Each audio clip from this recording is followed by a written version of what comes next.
Welcome all of you. Myself Divyesh Varnagar from Kalyan polytechnic Jamnagar. આજે આપણે diploma engineering computer બ્રાન્ચની અંદર બેઝિક ઇલેક્ટ્રોનિક્સમાં unit number 5 cable, connectors and measuring instrument વિશે ભણશું. આજે આ લેક્ચરની અંદર આપણે કનેક્ટર અને એમના ટાઈપ્સ વિશે ભણશું. ગયા લેક્ચરની અંદર આપણે સૌપ્રથમ મેઝરિંગ ઇન્સ્ટ્રુમેન્ટમાં મલ્ટીમીટર અને CRO જેવા ઇન્સ્ટ્રુમેન્ટ વિશે ભણી ગયા હતા. ત્યારબાદ આપણે કેબલ વિશે અને એમના ટાઈપ્સ, જે અલગ અલગ ટાઈપ હતા એમના વિશે વાત કરેલી હતી. હવે આજે આપણે આ ચેપ્ટરનો લાસ્ટ પોર્શન જે છે એ કનેક્ટર્સ એમના વિશે ભણશું. તો કનેક્ટર્સની શરૂઆત કરતાં પહેલાં હું તમને વાત કરું કે કનેક્ટર છે એ શું છે. Connectors are used to join two electronic device or two electronic equipments. Different types of connectors are used depending upon the use and recruitments. એટલે કે જે આ કનેક્ટર છે એમનો ઉપયોગ કોઈ બે ઇલેક્ટ્રોનિક ડિવાઇસ અથવા બે ઇલેક્ટ્રોનિક ઇક્વિપમેન્ટને જોઈન્ટ કરવા માટે, એટલે કે એમને જોડવા માટે થાય છે. હવે એમના અલગ અલગ કનેક્ટર્સના અલગ અલગ ઉપયોગ અને એમની અલગ અલગ જરૂરિયાત પ્રમાણે એમના ઘણા બધા પ્રકાર પાડેલા છે. તો એમાં પ્રકારની વાત કરીએ તો આપણે ટાઈપ્સ ઓફ કનેક્ટર્સ વિશે ભણીએ. તો ટાઈપ્સ ઓફ કનેક્ટરમાં અલગ અલગ કનેક્ટર છે, એમના નામ બોલું છું. જેમાં audio connectors, phone plug and jack, RF connectors, computer connectors, printed circuit board edge connectors, telecommunication connector, fibre optic connector અને પાવર કનેક્ટર. આવા અલગ અલગ પ્રકારના કનેક્ટર આવે છે. Here we shall study RF connectors which are used coaxial cable and telecommunication connectors. બરાબર, તો આપણે આમની અંદર જનરલી RF કનેક્ટર્સ અને ટેલિકમ્યુનિકેશન કનેક્ટર છે એમના વિશે ભણવાનું છે. તો RF કનેક્ટરની પહેલાં વાત કરીએ. RF connectors are designed for radio frequency voltage and current. These connectors are made in different ranges and their characteristics are different. Size of connector should be equal to that of the cable for minimum mismatch between the cable and connector. And most connectors are made for 15 ohm nominal impedance. એટલે કે આ જે RF connector છે એમનો general ઉપયોગ આપણે radio frequency, current અને voltage એમના ડિઝાઇન કરવા માટે થાય છે. બરાબર, હવે આમની અલગ અલગ કેરેક્ટરિસ્ટિક હોય છે. બરાબર, તો એમના પ્રમાણે એમનું સિલેક્શન કરવાનું હોય છે. પછી કનેક્ટર અને કેબલ એમના જે ઓછામાં ઓછા મિસમેચ માટે આપણે કનેક્ટરની સાઇઝ હોય બરાબર એટલી કેબલની સાઇઝ લેવી જોઈએ. પછી જે મોટાભાગના કનેક્ટર છે એમનો નોમિનલ ઇમ્પિડન્સ આપણે 50 ઓહમ રહે એવી રીતે બનાવતા હોય છે. તો જે RF કનેક્ટર છે એમના પાછા અલગ અલગ પ્રકાર પાડેલા છે. તો એમના પ્રકાર છે BNC connector, TNC connector, N connector અને UHF કનેક્ટર. તો આ ચાર પ્રકાર છે એ RF કનેક્ટરના છે.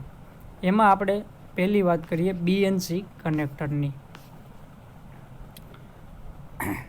તો BNC connector it means bayonet Neill connector. બરાબર, તો એમની ફિગર તમને અહીં મેં સાઈડમાં બનાવેલી છે જે તમને દેખાય છે. આપણે એમના વિશે વાત કરીએ તો જે આ બાયોનેટ પ્રકારના જે કનેક્ટર છે બરાબર એમની અંદર એક લોકિંગ, એટલે કે લોકની એક વ્યવસ્થા કરવાની હોય છે. એટલે કે એમની અંદર લોકિંગ હોય છે જેમના થ્રુ તમે આ કનેક્ટરને ઝડપથી કનેક્ટ અથવા ડિસ્કનેક્ટ કરી શકો એવી એક લોકિંગની વ્યવસ્થા હોય છે. બરાબર, પછી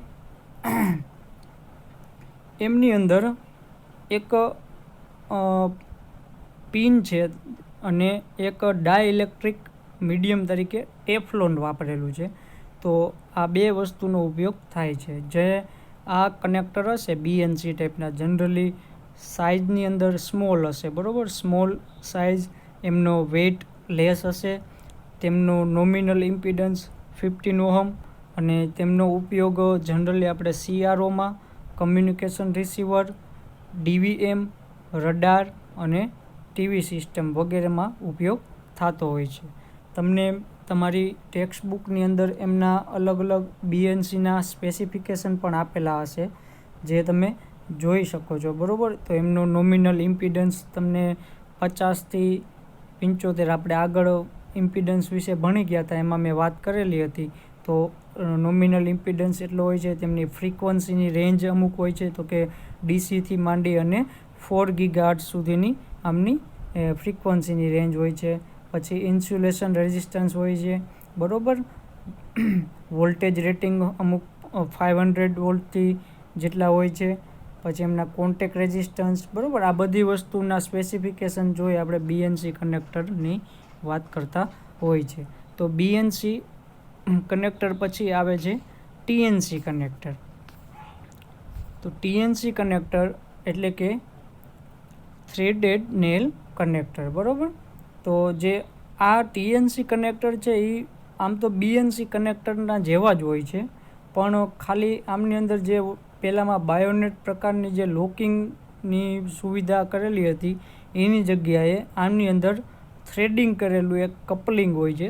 જો તમને અહીં દેખાય છે ફિગરની અંદર થ્રેડેડ કપલિંગ, તો એવા પ્રકારની લોકિંગની વ્યવસ્થા કરેલી હોય છે. આમના લીધે શું થશે, તો કે જે તમારું કનેક્ટર હશે એમાં વાઇબ્રેશનની ઇફેક્ટ ઓછી આવે, એટલે કે વાઇબ્રેશન ઓછું થાય. અને આમનો ઉપયોગ આપણે 11 ગીગાહર્ટ્ઝ સુધી કરી શકીએ છીએ, બરાબર. એમની ફિગર પણ તમને અહીંયા દેખાય છે. ઓકે, હવે આ જે TNC ટાઈપના કનેક્ટર છે એ પણ સાઇઝમાં સ્મોલ હશે, તેમનું વેઇટ લેસ હશે, તેમનું નોમિનલ ઇમ્પિડન્સ 15 ઓહમ જેટલું હશે, અને તેમનો યુઝ માઇક્રોવેવ લિંક અને રેડિયો એન્ડ વિડીયો લિંકની અંદર થતો હશે, બરાબર. તો BNC અને TNC વિશે વાત આપણે કરી. એમના પછી નેક્સ્ટ કનેક્ટર આવે છે N connector. So these are medium size connectors. In these also threaded type coupling is used. It is used up to 11 gigahertz frequency and voltage rating is 1000 volt RMS and nominal impedance is 15 ohm. તો same પહેલાં જેવા જ specification છે, પણ આમની size medium size હશે અને એમની અંદર પણ થ્રેડેડ કપલિંગનો ઉપયોગ કરેલો હશે. તેમનો ઉપયોગ પણ 11 ગીગાહર્ટ્ઝ એટલે કે 11 ગીગાહર્ટ્ઝ સુધીની ફ્રીક્વન્સી સુધી આપણે કરી શકીએ છીએ. તેમનું voltage rating 1000 volt RMS value સુધીનું હશે અને તેમનો નોમિનલ ઇમ્પિડન્સ 50 ઓહમ હશે, બરાબર. એમના પછી ચોથી વાત કરીએ આપણે UHF કનેક્ટર. તો this are general purpose low cost threaded coupling type connector. Second one used for low frequency and it is used for video frequency and works satisfactory up to 300 megahertz. Its peak voltage is 500 volt. એટલે કે આ જે છે general purpose પ્રકારના અને પાછા ઓછી કિંમતવાળા threaded coupling પ્રકારના કનેક્ટર છે, જેનો ઉપયોગ આપણે લો ફ્રીક્વન્સી માટે કરી શકીએ છીએ. આમનો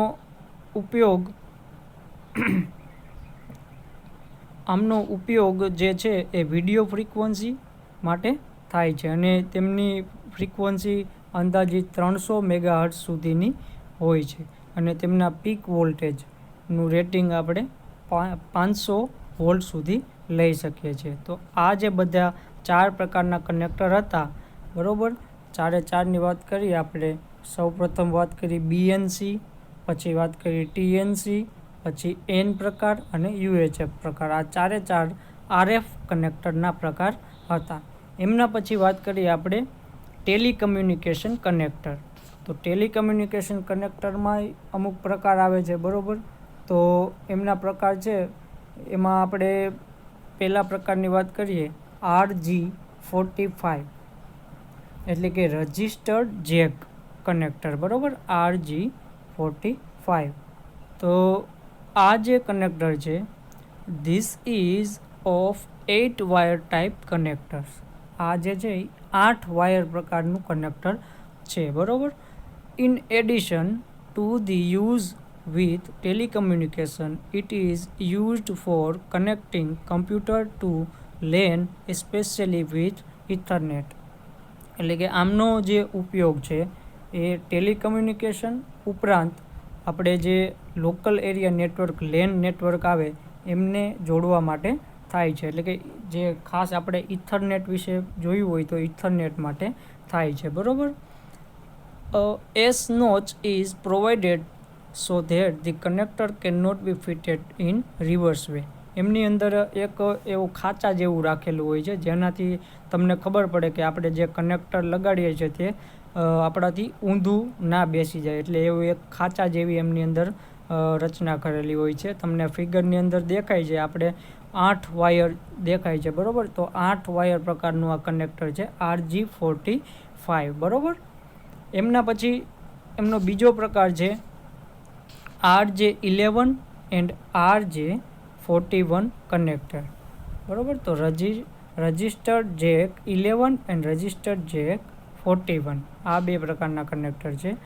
this is similar two RJ45 connector with 4 or 6 wire type connector. It is used for connecting the telephone instrument, modem, fax and satellite equipment. એટલે કે આ RJ45 આપણે કનેક્ટર જોયું એમની અંદર 8 વાયર હતા. તો આ RJ11 અને RJ41 એ એમના જેવું જ પણ 4 અથવા 6 વાયરના ટાઈપનું કનેક્ટર હશે. એમનો ઉપયોગ ટેલિફોન ઇક્વિપમેન્ટના જોડાણ માટે, એના ઉપરાંત મોડેમ, ફેક્સ અને સેટેલાઇટ ટીવી ઇક્વિપમેન્ટ માટે થતો હોય છે. તો એમના પછી થર્ડ વનની વાત કરીએ આપણે RS232 કનેક્ટર. તો RS232 કનેક્ટર એટલે કે રિકમેન્ડેડ સ્ટાન્ડર્ડ નંબર 232 એમનું નામ થાય છે, રિકમેન્ડેડ સ્ટાન્ડર્ડ નંબર 232, બરાબર.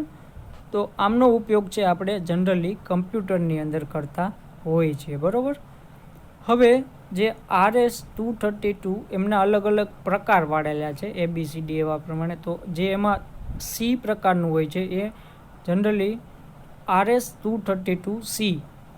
એમાંથી એક પ્રકાર છે એમનો D કનેક્ટર છે, એમાં 25 પિન હોય, બરાબર. તો એ 25 પિન છે એમાંથી આપણે જનરલી આપણે 22 પિનનો ઉપયોગ કરતા હોય છે. એમાંય પણ મોટા ભાગની પિન છે એમનો ઉપયોગ કાંઈ થતો હોતો નથી. એટલે આપણે કમ્પ્યુટરની અંદર 9 પિનવાળું એક મેલ D પ્રકારનું કનેક્ટર આવે એનો ઉપયોગ કરતા હોઈએ છીએ, બરાબર. જે નીચે તમને દેખાય છે કે 9 પિનવાળું એક મેલ D કનેક્ટર હોય છે, એમનો ઉપયોગ આપણે કમ્પ્યુટરની અંદર કરતા હોય છે. હવે આ કનેક્ટરની સાથે બીજા બે ટર્મ આવે, મેં અહીં સાઈડમાં લખેલા છે DTE એન્ડ DCE. DTE એટલે કે ડેટા ટર્મિનલ ઇક્વિપમેન્ટ અને DCE એટલે ડેટા કમ્યુનિકેશન ઇક્વિપમેન્ટ. તો આ જે બંને ટર્મ છે એમનો ઉપયોગ છે એ આપણે જે ડિવાઇસ હોય એમના જે કનેક્ટરની ઉપર આપણે પિન આ લગાડેલી હોય તો એ પિનના જે સિગ્નલ આવતા હોય એમની દિશા દર્શાવવા માટે થતો હોય છે, બરાબર. Computer is the DTE device while other device are DCE device. Computer છે એ DTE ડિવાઇસ છે, જ્યારે બીજા જે ડિવાઇસ છે એ DCE ડિવાઇસ છે. As per 232 standard DTE device male connector while DCE device is female connector.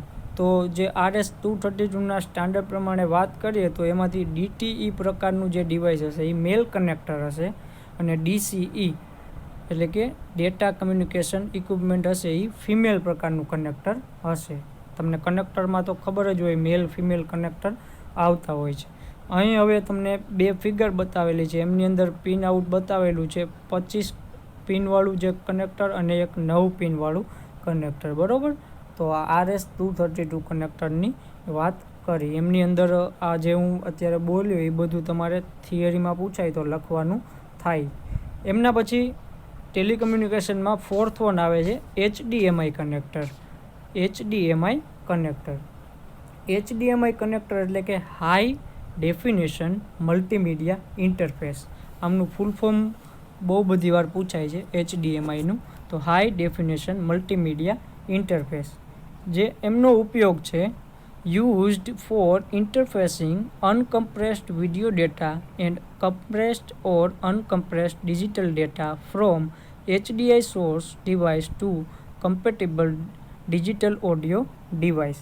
એટલે કે આમનો ઉપયોગ છે HDMI સોર્સ ડિવાઇસમાંથી આપણે કમ્પ્રેસ ન કરેલા હોય એવા વિડીયો ડેટા અથવા કમ્પ્રેસ કરેલ હોય અથવા ન કરેલ હોય એવો ડિજિટલ ડેટા, એમને આપણે જે આપણા digital audio device, computer monitor, બરાબર, વિડીયો પ્રોજેક્ટર અથવા જે કંઈ ડિજિટલ ટેલિવિઝન હોય એમની સાથે ઇન્ટરફેસ કરવા માટે આ પ્રકારના કનેક્ટરનો ઉપયોગ થતો હોય છે, બરાબર. There are 3 types of this connector such as a type A, C and D which have 90 pins. એટલે કે જે A, C અને D આ ત્રણ પ્રકારના જે કનેક્ટર છે એમને 19 જેટલી પિન હોય છે. There is another type B which has 29 pins. એટલે કે એક બીજો B પ્રકારનો આવે છે જેમને 29 જેટલી પિન હોય છે, બરાબર. તો આ વાત હતી HDMI કનેક્ટરની. તો આપણે RF કનેક્ટર અને ટેલિકમ્યુનિકેશન કનેક્ટર એમના વિશે બધા પ્રકાર વિશે વાત કરી હતી. તો આમાંથી કોઈ પણ પ્રકાર તમને પૂછાય તો તમારે એમને ડિટેલમાં એક્સપ્લેન કરવાનો થાય.